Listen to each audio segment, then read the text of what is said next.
The certified letter that changed everything. The certified letter demanding $250,000 arrived on the same day I buried my father.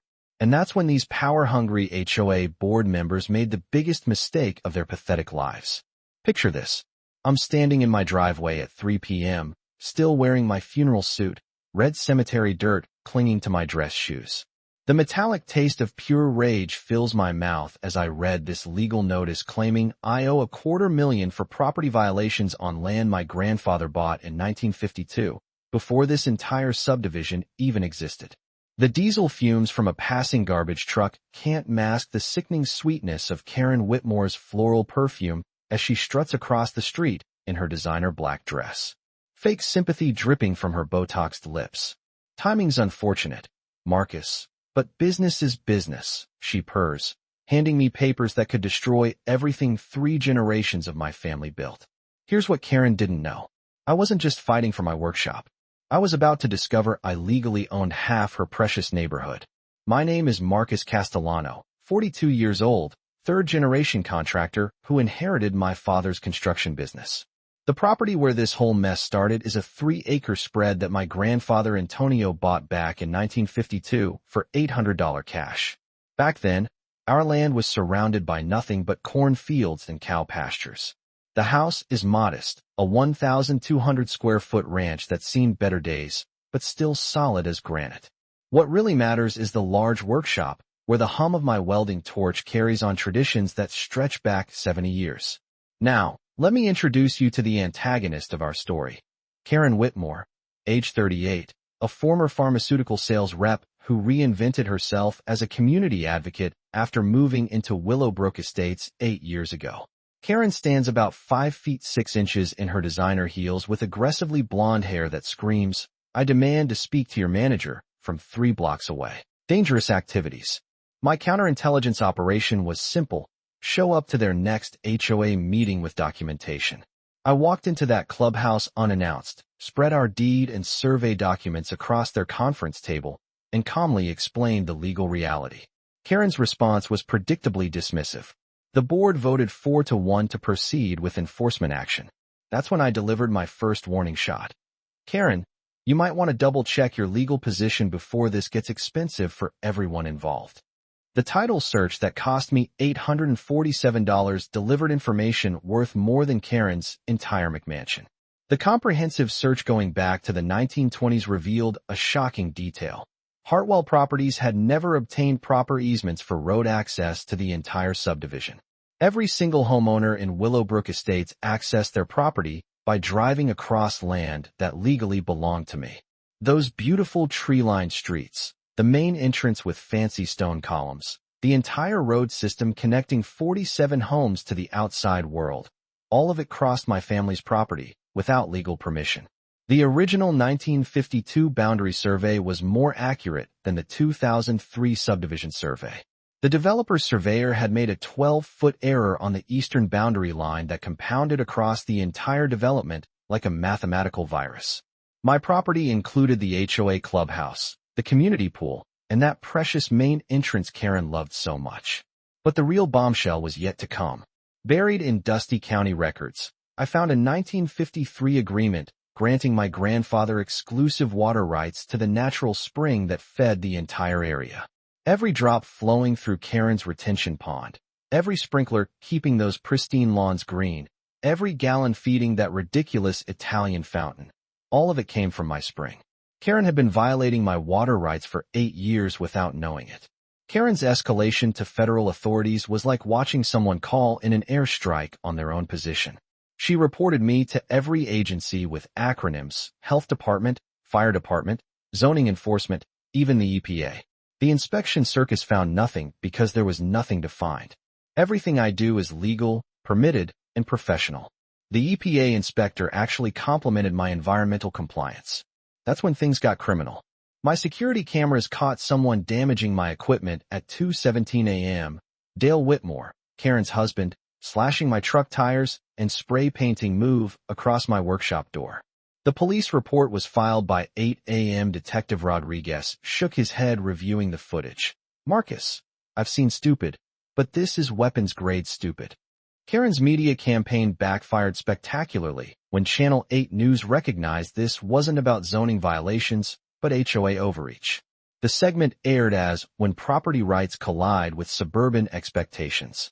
Meanwhile, I'd filed public information requests for HOA financial records. Karen had spent $47,000 on legal fees fighting me, money that came from special assessments charged to every homeowner. She'd been funding her personal vendetta with her neighbor's money. But the real twist came when I discovered Karen had only lived in Willowbrook Estates for 8 years when elected HOA president. The bylaws required 10 years of residency. Her entire presidency was technically invalid. My professional survey team confirmed what county records revealed. 12 houses encroached on my land. The HOA common area was actually my private property. Karen's own backyard gazebo crossed the property line by 8 feet. The financial implications were staggering. I could legally shut off their neighborhood's water supply, force every encroaching homeowner to relocate their houses at costs reaching $500,000 per family, demand 8 years of back rent for unauthorized land use. But I wasn't interested in destroying the community. Instead, I offered reasonable easement agreements at fair market rates, formal water rights licensing, and a path forward that protected everyone's investments while respecting my family's property rights. Karen's descent into desperation was a masterclass in how not to handle a losing position. She called emergency meetings demanding special assessments to fund what she called the fight for our community's future. The response was brutal. 23 families refused to pay additional fees. Board members resigned. Even her original supporters questioned the wisdom of throwing good money after bad. Her husband's arrest for vandalism made front-page news. Her attempted bribery of City Councilman Pike got referred to the district attorney. Her false EPA complaint led to federal investigation.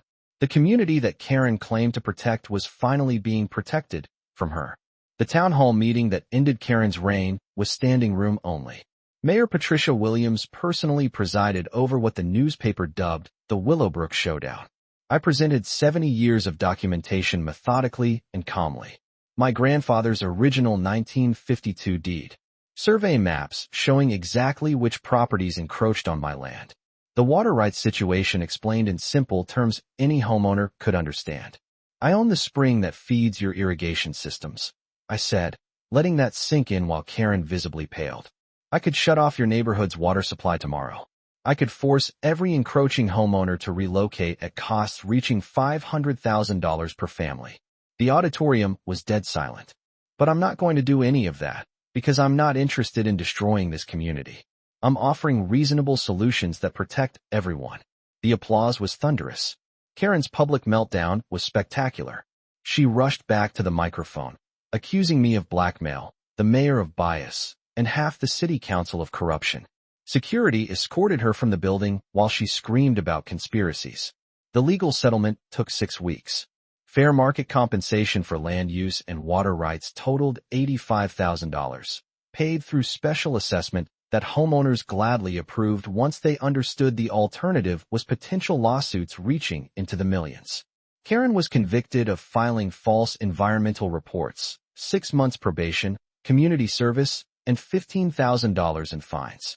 Her husband Dale plea bargained and publicly divorced her. Within 3 months, Karen moved away, selling her McMansion at a $40,000 loss. The community healing was remarkable. The new HOA board implemented financial transparency, term limits, and resident approval for legal expenditures exceeding $5,000. I joined as community relations advisor. Our first initiative was reviving the neighborhood barbecue, held in my backyard with my daughter Emma helping grill burgers for 60-plus neighbors. Watching children play on the same property where Karen tried to destroy my livelihood felt like the sweetest victory. My construction business grew because of the positive publicity. I became an advocate for property rights education, speaking at conferences, and helping establish the Property Rights Defense Fund that has assisted 12 families fight similar HOA abuse cases. The practical lessons are simple but powerful. Always verify property boundaries when buying. Research HOA bylaws and financial health. Document every harassment incident. Check your deed for valuable rights. Sometimes the best strategy is letting bullies defeat themselves through their own desperation. On quiet evenings, I visit my father's grave and tell him about our victory. 3 generations of family wisdom preserved this land through the Great Depression, 2 wars, and 1 suburban tyrant. The legacy continues, stronger than ever. What would you do if some HOA Karen tried to steal your family land while you're grieving? Drop your wildest revenge fantasy below. Let me know if your neighborhood has HOA horror stories too.